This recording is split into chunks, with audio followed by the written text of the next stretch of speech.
Gold ने 2025 में तो रिकॉर्ड तोड़ दिया है। हर दूसरा इंसान यही बोल रहा है, गोल्ड ले लो और बढ़ने वाला है। लेकिन एक सेकंड रुक जाओ, क्या अभी गोल्ड लेना सेफ है या ये रैली अब क्रैश होने वाली है? तो आज के वीडियो में हम सिंपल लैंग्वेज में बात करेंगे कि गोल्ड मार्केट की अभी सिचुएशन क्या है, क्या रिस्क है और क्या स्मार्ट स्ट्रेटेजी होनी चाहिए अगर आप एक बिगिनर इन्वेस्टर हो तो सबसे पहले हम ये समझते हैं कि अभी गोल्ड मार्केट की करंट सिचुएशन क्या है। इंडिया में 24 कैरेट गोल्ड का प्राइस हाईएस्ट 1,32,000 तक गया था, रिकॉर्ड हाई हो गया था। मिंट, ईटी और गुड रिटर्न जैसे सोर्सेज के हिसाब से गोल्ड ने लगातार 9 हफ्तों तक रैली किया है। लेकिन अब क्या हो रहा है? करेक्शन फेज स्टार्ट हो गया है क्या? और देखो 28 अक्टूबर को लोएस्ट 1,17,000 पर 10 ग्राम तक गोल्ड पहुंच गया था। अब समझते हैं क्यों एक्सपर्ट्स कह रहे हैं अभी गोल्ड मत खरीदो। पहला रीजन है महंगा एंट्री पॉइंट। गोल्ड ने 2025 में एक मैसिव रैली दिखाई है, लगभग 60% तक ऊपर गया। तो अब प्रॉब्लम ये है कि अगर आप अभी गोल्ड खरीद रहे हो तो आप राइजिंग ट्रेंड के पीक के आसपास एंट्री ले रहे हो। इसका मतलब ये हुआ, सोचो एक साल पहले गोल्ड का प्राइस 50,000 पर 10 ग्राम था, अब वो सपोज 80,000 पर 10 ग्राम हो गया है। अगर आप अभी इन्वेस्ट करते हो तो प्रॉफिट पोटेंशियल कम है क्योंकि प्राइस ऑलरेडी ऊपर जा चुका है। रिस्क ज्यादा है क्योंकि अगर थोड़ा भी करेक्शन मतलब कि प्राइस फॉल होता है ना तो आपका एंट्री लेवल महंगा पड़ जाएगा। अब एग्जाम्पल से समझते हैं। 2020 में भी गोल्ड लगभग 56,000 तक गया था। लोगों ने fear of missing out, FOMO में तो खरीद लिया। फिर अगले 2 साल तक प्राइस जो है 45,000 to 50,000 के बीच घूमता रहा, मतलब 10 से 15% तक का टेम्पररी लॉस। ऐसे ही अगर 2025 में गोल्ड 1,20,000 के आसपास है और अब आप खरीद रहे हो तो अगर ग्लोबल क्यूज या डॉलर स्ट्रेंथनिंग की वजह से गोल्ड 1,10,000 भी आता है ना तो आपका लॉस 10,000 पर 10 ग्राम हो सकता है। देखो इन्वेस्टिंग में ना एक गोल्डन रूल होता है, प्रॉफिट तब बनता है जब आप सही प्राइस पे एंट्री लो।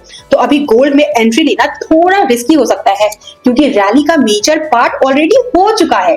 करेक्शन कभी भी आ सकता है। शॉर्ट टर्म में down side risk upside profit potential से ज्यादा है। तो अगर आपको फिर भी एक्सपोजर लेना ही है तो फेस्ड बाइंग करो, एसआईपी स्टाइल अप्रोच यूज करो ताकि अगर करेक्शन आए तो एवरेज प्राइस कम हो जाए। दूसरा रीजन है शॉर्ट टर्म में गिरावट का चांस है। अभी गोल्ड ने इतना तेजी से रैली लिया है ना कि शॉर्ट टर्म में थोड़ा करेक्शन लेना तो नेचुरल है। मार्केट एक्सपर्ट्स भी यही कह रहे हैं, गोल्ड वॉलेटाइल रह सकता है, मतलब कभी तेज ऊपर और कभी अचानक से नीचे। मिंट के एनालिसिस के हिसाब से आने वाले कुछ महीनों में गोल्ड रेंज बाउंड रह सकता है, मतलब लिमिटेड ऊपर नीचे मूवमेंट या फिर स्लाइड डाउनसाइड बाइस में जा सकता है जब तक ग्लोबल इकोनॉमी और मैक्रो सिचुएशन क्लियर नहीं होती है। यानी अभी market wait and watch mode में है। यूएस इन्फ्लेशन का क्या होगा? फेड इंटरेस्ट रेट कब कट करेगा? ग्लोबल टेंशन कम होगा या बढ़ेगा? सबका गोल्ड के प्राइस पर डायरेक्ट इंपैक्ट पड़ता है। देखो गोल्ड और यूएस डॉलर में ना इनवर्स रिलेशन होता है। जब डॉलर स्ट्रांग होता है तो गोल्ड यूजुअली गिरता है। क्यों?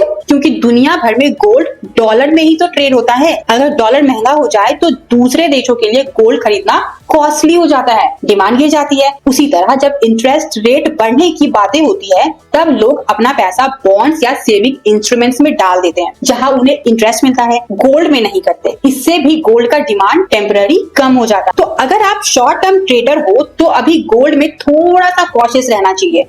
वॉलेटिलिटी हाई है और करेक्शन आ सकता है। लेकिन अगर आप लॉन्ग टर्म इन्वेस्टर हो, 2 से 3 साल से ऊपर आपको इन्वेस्टमेंट करना है तो आप फेस्ड अप्रोच में एंट्री करना आपके लिए ज्यादा सेफ रहेगा। और थर्ड रीजन है opportunity cost and portfolio balance. अक्सर लोग जब गोल्ड प्राइस के प्राइस को ना तेजी से बढ़ता हुआ देखते हैं ना तो फोमो क्रिएट होता है, फियर ऑफ मिसिंग आउट। तो फोमो में आके वो अपना ज्यादा पैसा गोल्ड में डाल देते हैं। लेकिन यही गलती होती है क्योंकि हर एसेट का एक पर्पस होता है और गोल्ड का रोल थोड़ा अलग है।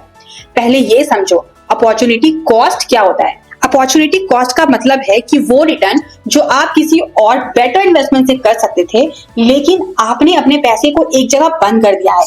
अगर आपने 1 लाख गोल्ड में डाला और 1 साल में उसने 5% का रिटर्न दिया, पर अगर वही पैसा इक्विटी म्यूचुअल फंड में होता और 12% का रिटर्न देता तो आपने 7% का अपॉर्चुनिटी कॉस्ट लूज किया है। और पोर्टफोलियो बैलेंस भी एक इंपॉर्टेंट रीजन है। गोल्ड एक हेज एसेट है, इसका काम है आपके पोर्टफोलियो को प्रोटेक्ट करना जब मार्केट में फियर हो या स्टॉक मार्केट गिर रहा हो या इन्फ्लेशन बढ़ रहा हो। गोल्ड काम करता है एक इंश्योरेंस की तरह, प्रोटेक्शन देता है, ग्रोथ नहीं देता।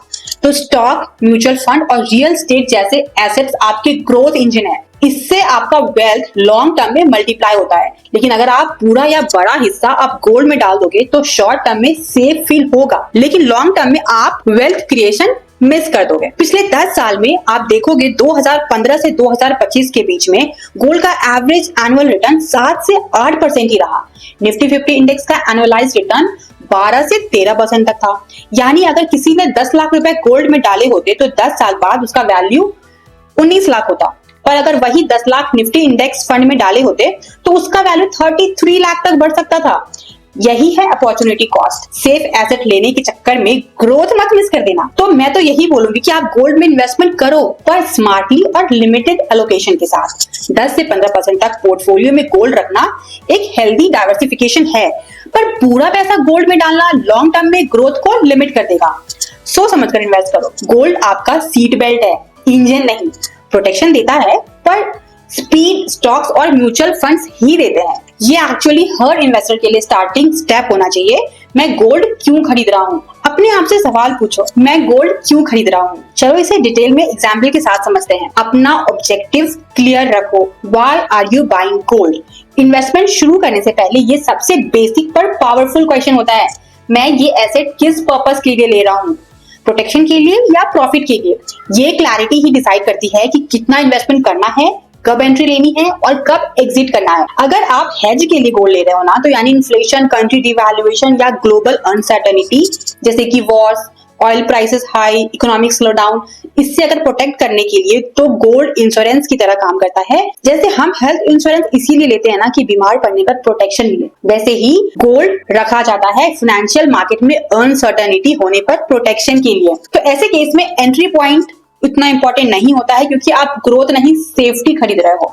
तो गोल्ड आपके पोर्टफोलियो का एक डिफेंसिव वॉल है जो उस वक्त काम करता है जब स्टॉक से इकोनॉमिक डाउन हो रहा होता है। 2020 में पेंडेमिक आया, स्टॉक मार्केट क्रैश हुआ, पर गोल्ड ने इन्वेस्टर को कुशन दिया, प्राइस 25% तक बढ़ गया। इसीलिए हेज के लिए गोल्ड लेना एक long term peace of mind decision होता है।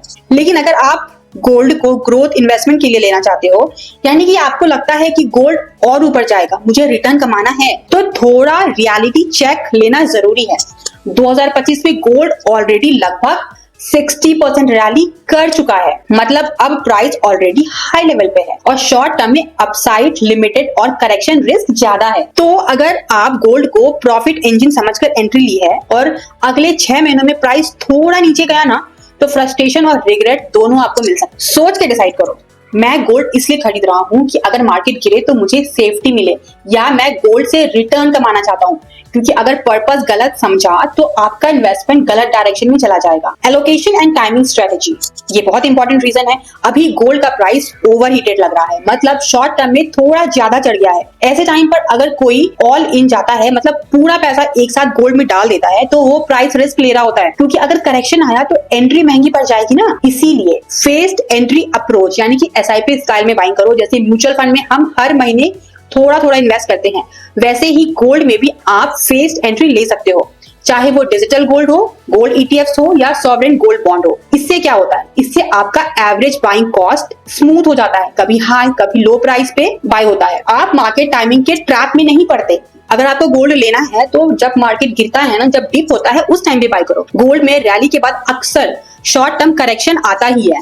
2 से 3% का गिरावट भी एक अच्छा एंट्री पॉइंट बन सकता है। और पोर्टफोलियो एलोकेशन का भी ध्यान रखना होगा। पोर्टफोलियो एलोकेशन को बैलेंस रखो। गोल्ड को पोर्टफोलियो का स्टेबलाइजर समझो। जब आप गोल्ड परचेज कर रहे हो तो ध्यान रखो, गोल्ड आप अपने पोर्टफोलियो को बैलेंस करने के लिए ले रहे हो। गोल्ड को पोर्टफोलियो का स्टेबलाइजर समझो, इंजन नहीं।